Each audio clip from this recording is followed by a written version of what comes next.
Coach Speid, Chris Scott here to TV Sports. Um, First off, just did the second leg for you. What do you think you did right away? We always can do something better. I think that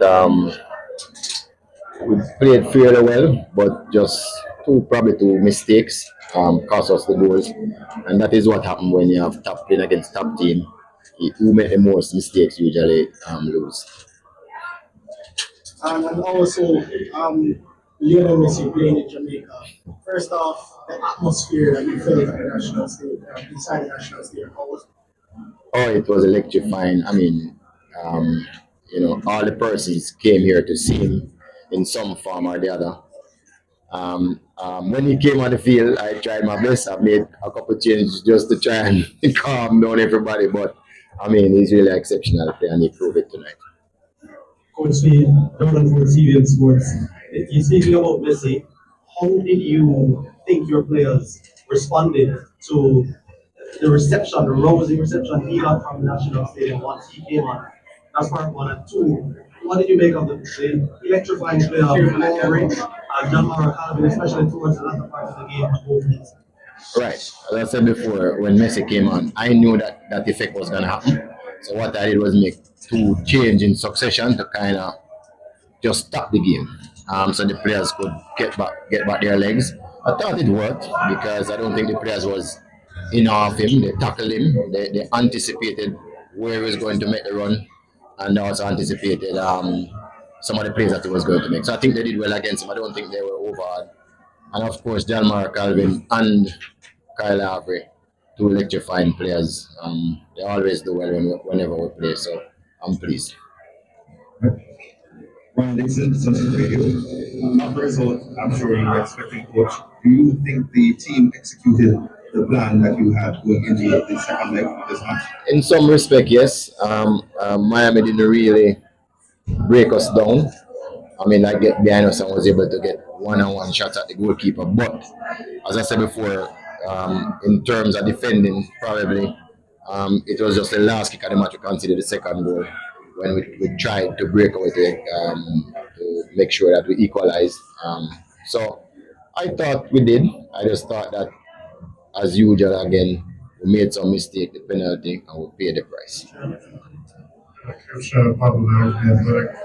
You did, cause Miami some trouble. They have the biggest payroll in MLS history, basically, of multiple World Cup winners.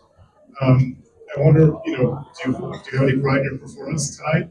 And also, just another quick follow-up. What do you think this could mean for the sport of soccer in Jamaica as a whole? Obviously, Pelé came here in the 70s, and that was a sort of a groundswell. Do you think this might have a similar effect? Yeah, I think so. I think a lot more players, young players, will want to play the games. I've seen the young kids' faces, how delighted they are to witness Messi playing here. But it is nothing to be ashamed of to get 4-0 over two legs. I've seen other MLS teams get 8-2, 6-2, and playing with or without Messi 4-1. So this is nothing to be ashamed of. They have everything going for them. I think it's a credible performance for Cavalier. I also think that Cavalier has kind of moved out of the ranks of to be an international club team. I mean, this organization to host a game with a sold out stadium and more here is outside. So I think overall the club did well. Yeah. I'm Coach King from Balfour TV. They say you never lose if you learn. Tell me two major things that you have learned from both legs this time. Yeah, we should make mistakes against good teams. That's the first one. And what I also learned is that I just thought that if we just keep a little calm with the passes, it would have been easier. But we learn as we go along. Our coach, A Division TV. In the first leg, you guys played well in transition. What went wrong this time around? What Miami did to stop it there? No, they didn't stop us. What happened is that they had like over 100 dangerous attacks in the first game because we were playing that much in transition. So what we try to do is get it down to half, so between half and three quarter of those dangerous attacks. I think we did that. They were not able to attack us so much, and that was the reason why we kind of not play so fast in transition was to try and keep the ball somewhere. to cut down their amount of attack. I mean, it's a technical thing, but that's what we try to do. Coach David Rice and Jimmy Gaglino. It is the second consecutive appearance now for Cavalier in the competition. The second time you guys are out of 2 finalists. What can you say compared to last year to this year that you would have said that the team had to close the gap on the American opponents, and if Cavaliers come back this year next year, can you say who got improve on at this stage? Yeah, we did improve from last year. Last year, we were not really competing, we were just trying to survive. As you can say, this year, we were, on even terms a lot of the game. And I think by next year, we'll get even better. Someone watched my Cavaliers TV. Coach, I want to congratulate you on creating history. I think you need a big round of applause. Let's get back to the football. The average, first leg seems like you was the better player on the pitch. This leg you did not start in. What was the position in that in this game? Well, you can see what he does when he comes on, when the team legs probably tiring. So we just thought it was an appropriate time to bring him on.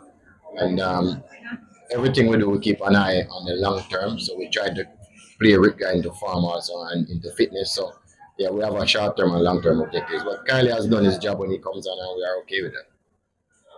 Coach, Rose from Lockman's TV. Here to speak about the mentality. In your lifetime, you have seen Marathon, you have seen a lot of great players. You've got to see one at your home stadium. Personally, how did that feel, and how did you mentally prepare your players to play against one of the better players in the world? As I said, this team is very young, 20.2 average age. Playing with such young players, they are not afraid of anything. So after my job is finished, I only have to normalize the Inter Miami players so the players feel comfortable playing against them, which I think I've done to some extent. Again, yes, it's a good feeling to play against possibly one of the greatest players of all time. And I think Jamaica also enjoyed themselves. They came out, the game wasn't that boring, they were able to enjoy themselves. And Messi scored a goal, everybody's happy.